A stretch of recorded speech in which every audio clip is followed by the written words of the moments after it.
معزز ناظرین، السلام علیکم ورحمۃ اللہ وبرکاتہ۔ آؤ قرآن سیکھے کے تحت آپ کے اپنے YouTube channel MM Islamic scholar میں ہم آپ کا ایک بار پھر سے خیر مقدم کرتے ہیں۔ تو آئیے ہم اپنے سبق کو آگے بڑھاتے ہیں۔ سبق ہمارا کیا ہے؟ ہمارا سبق تختی نمبر 2 چل رہا ہے۔ مفردات کلیئر ہو چکا ہے۔ Clip number 1، clip number 2، clip number 3، 3 کلپوں میں تختی نمبر 1 کلیئر کی جا چکی ہے۔ اب تختی نمبر 2 مرکبات کی بات چل رہی ہے، اس کی بھی ایک کلپ بن چکی ہے۔ اگر آپ نے نہیں دیکھی ہو تو اس کو ضرور دیکھنے کی کوشش کریں۔ اس کے اندر جو ہم نے باتیں بتائی تھی وہ اس کے اندر بالکل باتیں نہیں ہوں گی۔ کچھ اشارہ دیا جائے گا کہ کلپ نمبر 1 تختی نمبر 2 کے اندر ہم نے جو باتیں بتائی تھی کہ جو حرف ہیں وہ اب اصلی شکل میں نہیں آئیں گے بلکہ اب وہ دوسری شکل لے کر کے آئیں گے۔ اب وہ کیا صورت ہوگی ان کی، وہ کلپ نمبر 1 کے اندر بتایا جا چکا ہے، پارٹ نمبر 2 کے اندر۔ پارٹ نمبر 2 کلپ نمبر 1 اس کے اندر ضرور دیکھیں۔ اب وہ حرف جو ہم نے بتائے تھے، مثال کے طور پر یہ ایسا بنا ہوا ہے، اب یہ با بن گیا نقطہ لگنے کی وجہ سے۔ اب اس کو ہمیں کسی ایسے حرف کے ساتھ ملانا ہے جو اگلے حرف سے نہیں ملتا ہو۔ تو اس میں سب سے پہلے میں بتایا تھا کہ دال ایک ایسا لفظ ہے جو اپنے اگلے والے حرف سے نہیں ملتا ہے۔ ٹھیک اسی طریقے سے میم کو ہم نے دال سے ملایا تو یہ میم ہے، یہ دال ہے۔ اب آنے والے اسباق کے اندر، آنے والے سبقوں کے اندر میم کی صورت ہمیں اکثر ایسے ہی دیکھنے کو ملے گی، دال کی صورت اکثر ہمیں ایسے ہی دیکھنے کو ملے گی، اور با کے ساتھ الف جڑا ہوا ایسے ہی ملے گا ہمیں۔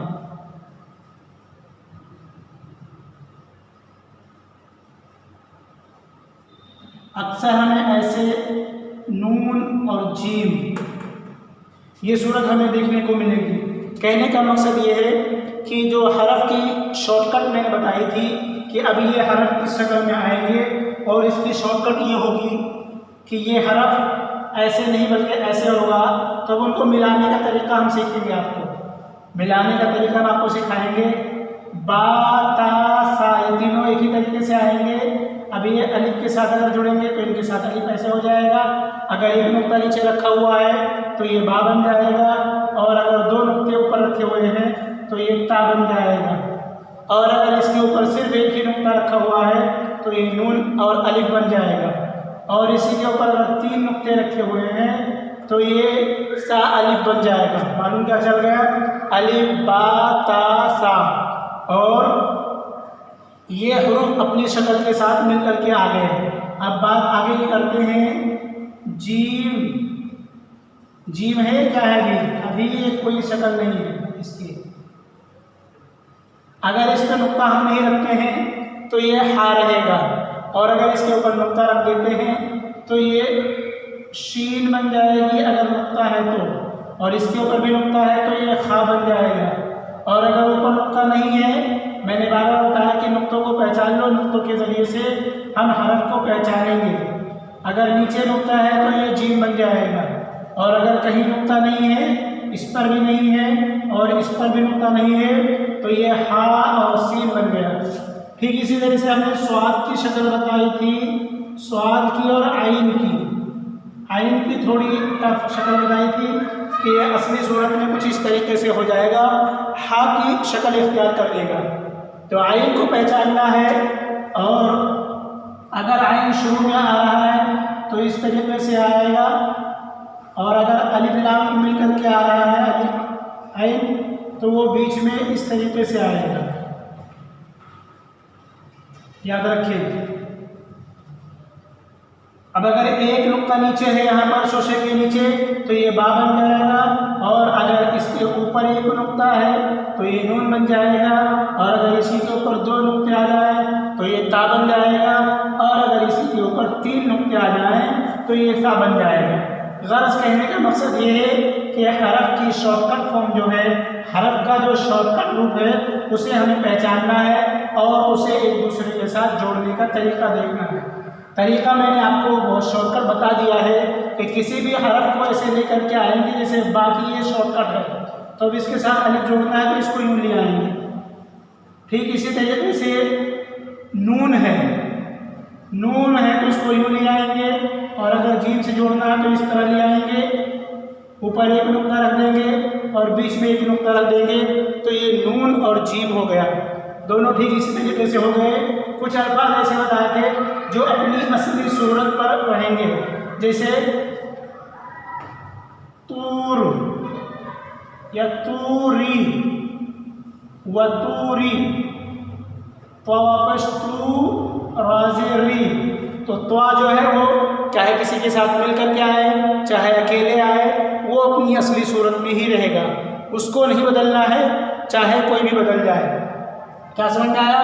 توا اور زا ایسے ہیں لفظ ہیں جو بدلیں گے نہیں، اور یہ حرف دال زال را زا اور الف یہ ایسے ہیں جو اپنے اگلے والے سے نہیں ملتے ہیں، جیسے کہ واو ہے، ہو سکتا تھا کہ را کے ساتھ مل جاتا لیکن اس کی اپنی کوالٹی ہونے کی وجہ سے یہ را کے ساتھ بالکل نہیں ملے گا۔ تو کہنے کا مقصد یہ ہے کہ جو مرکبات ہیں ان کو آپس میں ملانا ہے اور ملانے کے طریقے کو سمجھنا ہے۔ حرف کی جو شارٹ کٹ فارم ہے، حرف کی جو شارٹ کٹ شکل ہے، حرف نے جو دوسری شکل اختیار کی ہے، اس کو جب ہم پہچانیں گے تبھی جا کر کے ہم اس کا الفاظوں کی شناسی کر پائیں گے، اور الفاظوں کی شناسی جبھی ہوگی جب ہمیں یہ پتہ ہوگا کہ کس حرف پر کتنے نقطے ہوتے ہیں اور کہاں پر ہوتے ہیں، اوپر ہوتے ہیں یا نیچے ہوتے ہیں۔ امید کرتا ہوں کہ 2 کلپ کے اندر ہمارے مرکبات صحیح ہو گئے ہوں گے اور مرکبات کی ہمیں پہچان ہو گئی ہوگی۔ ان کی اصلی صورت کیا ہے اصل میں ہمارے ذہن میں بیٹھ چکی ہوگی کہ نقطوں کے ذریعے سے اور شوشوں کے ذریعے سے، اگر ایک شوشہ ہے اس پر 3 نقطے ہیں تو وہ کیا بن رہا ہے، 3 شوشے ہیں اور 3 نقطے ہیں تو کیا بن رہا ہے، اور اصلی صورت میں جو حرف آ رہے ہیں وہ کون سا حرف ہے، اگر نقطہ ہے اس کے اوپر تو وہ کیا بن رہا ہے، اور اگر نقطہ نہیں ہے تو وہ کیا بن رہا ہے۔ تو ٹھیک اسی طریقے سے امید کروں گا کہ آپ ذرا غور سے ان سبق کو دہرائیں گے، ان سبقوں کو ذرا غور سے پڑھیں گے، ذرا غور سے سنیں گے، تو یہ 2 کلپ کے اندر، کلپ نمبر 1 کلپ نمبر 2 کے اندر ہمیں یہ بات بالکل اچھی طرح سمجھ میں آ جائے گی کہ مرکبات کی اصل صورت کیا ہوتی ہے اور کتنے نقطے ہوتے ہیں، کہاں کہاں سے ملایا جاتا ہے، کس طریقے سے ملایا جاتا ہے۔ انشاءاللہ اگلی ویڈیو کی ہمارے سبق کا انتظار کیجیے، انشاءاللہ اس کے اندر حرکات کی بات کو بتائیں گے۔ تو مزید اگلی ویڈیو کے لیے اپنے چینل سے جڑے رہیں اور ویڈیو کو اچھی طرح دیکھیں اور اپنے سبق کو پکا کریں۔ اور ہاں، اگر کوئی بات سمجھ میں نہ آئے، اگر کوئی بات آپ کے ذہن میں نہیں بیٹھ رہی ہے، کوئی بات آپ کے ذہن کے خلاف جا رہی ہے، تو ضرور اس کا رپلائی دیجیے گا اور اس کے بارے میں معلومات ضرور کیجیے گا کہ یہ ایسا کیوں ہے، میرے سمجھ میں نہیں آ رہا ہے۔ اور خصوصاً صدقہ جاریہ کے لیے یا اپنے دین کی اشاعت کے لیے اس ویڈیو کو، اس سبق کو دوسروں تک پہنچائیں۔ پتہ نہیں کس کو ضرورت ہے، کس کی ضرورت پوری ہو جائے اور کس کی ضرورت پوری ہونے کا ذریعہ آپ اور ہم بن جائیں۔ امید کرتا ہوں اللہ تبارک و تعالیٰ ہماری اور آپ کی کوششوں کو قبول فرمائے، آمین یا رب العالمین۔ السلام علیکم ورحمۃ اللہ۔